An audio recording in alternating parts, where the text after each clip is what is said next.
Hey, it's Leila Rahimi back with another post-game video and another Bears win. They are now 8-3 on the season thanks to the win over the Steelers, and the Bears have won 8 of their last 9 games. A 31-28 win where some likely yet unlikely names and stars stepped up for the Bears. I'm talking about Montez Sweat and DJ Moore. More on them in just a second. It's how they were able to step up that I think absolutely helped the Bears win this game. When you consider this was one where injuries really wrote the story. We wanted to see Aaron Rodgers perhaps close a chapter here at Soldier Field at 41 years old. Were the Bears going to face him? Were they going to be able to beat him? Was it going to be some changing of the guard? I talked about that on 670 The Score this week. That didn't happen. He was ruled out an hour before the game with that wrist fracture that was a major concern. I think a worry was if he landed on it, how bad would it get? So he's ruled out of the game.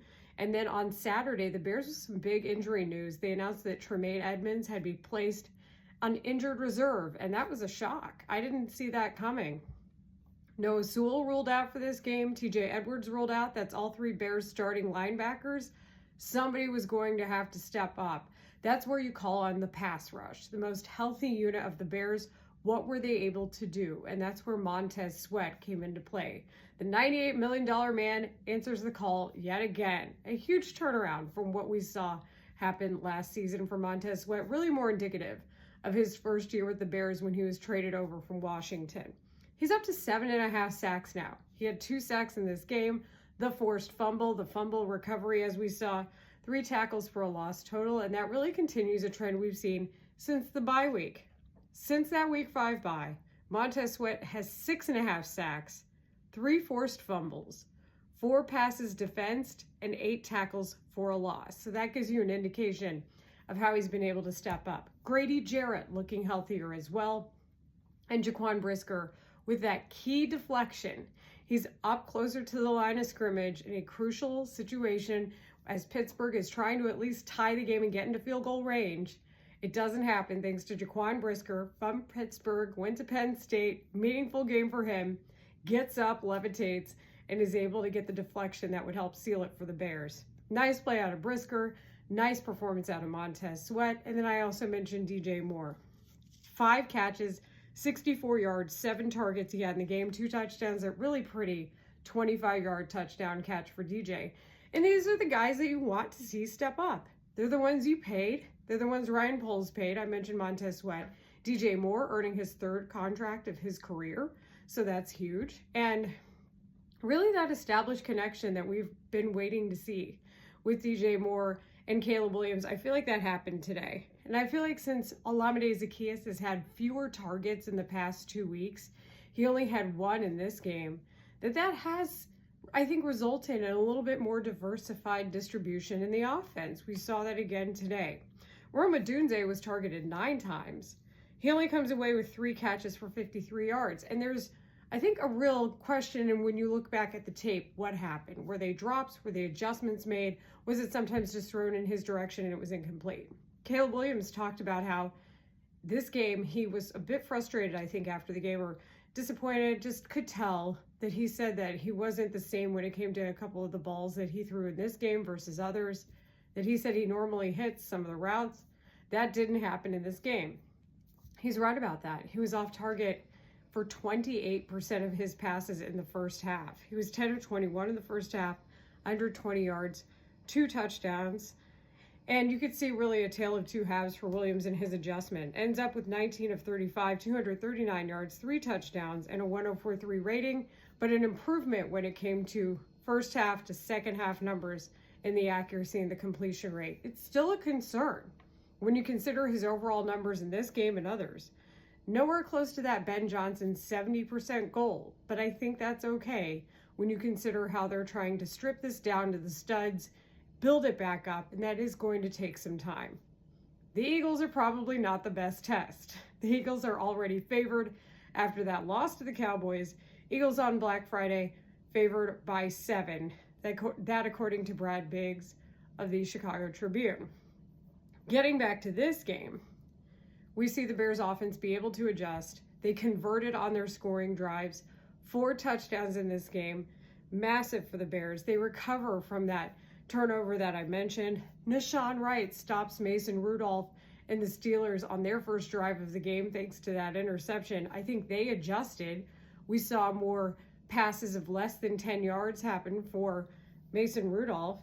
And then the adjustment that the Bears made was, I think, passing the ball more too in the play calling. Ben Johnson at one point in this game called 18 straight passes. And that is something that happened. We had to double check. I had to double check.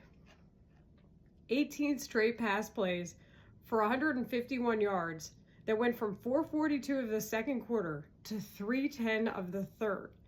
So Ben Johnson says he wants to run the ball more. That's a little bit incongruous with what we saw there. So how does that turn out?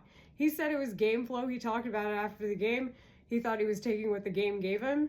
But is that something that he would like back? I think the only time that I thought the Bears were perhaps passing too much was when they had those 2 3-and-outs to end the ball game, the last 2 drives that they had. They had a chance to put it away, and they couldn't move the chains.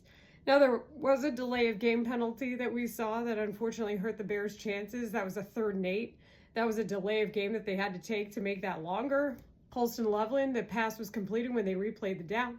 And then we saw, unfortunately, he was short, so that didn't help.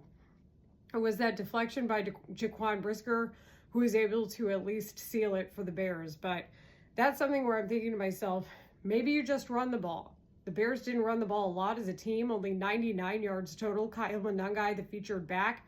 DeAndre Swift had only 8 carries in this game. I don't know if he's still managing his injury, and that's why Monangai got the most of the carries. But either way, that was something that I think if the Bears had it back, maybe they would end up rushing more in this game than they did passing. But they did have a touchdown drive during that span. So perhaps that says something about what Ben Johnson was seeing as well.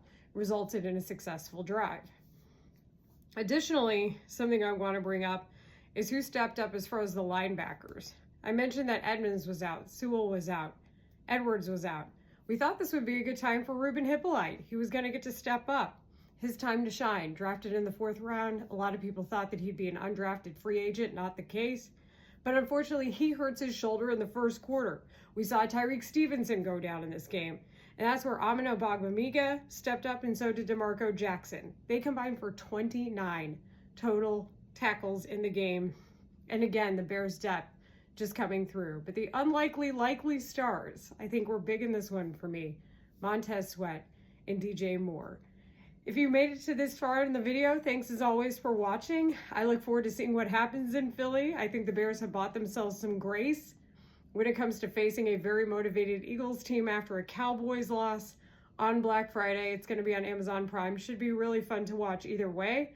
A true test. The hardest test the Bears that will have had all season comes on Friday. In the meantime, we'll talk about it on The Score all day on Monday and get you ready for what should hopefully be a great Thanksgiving. Have a wonderful Thanksgiving. Thanks for watching. If you can, please share because the algorithm won't. I talk too much for the algorithm. Also, this is not Steelers gold or Steelers yellow. This is neon hurt your retinas yellow. There's a difference. My hair is dark. I can't do anything about that part. It's not black and yellow, in the words of Wiz Khalifa. Thanks for watching.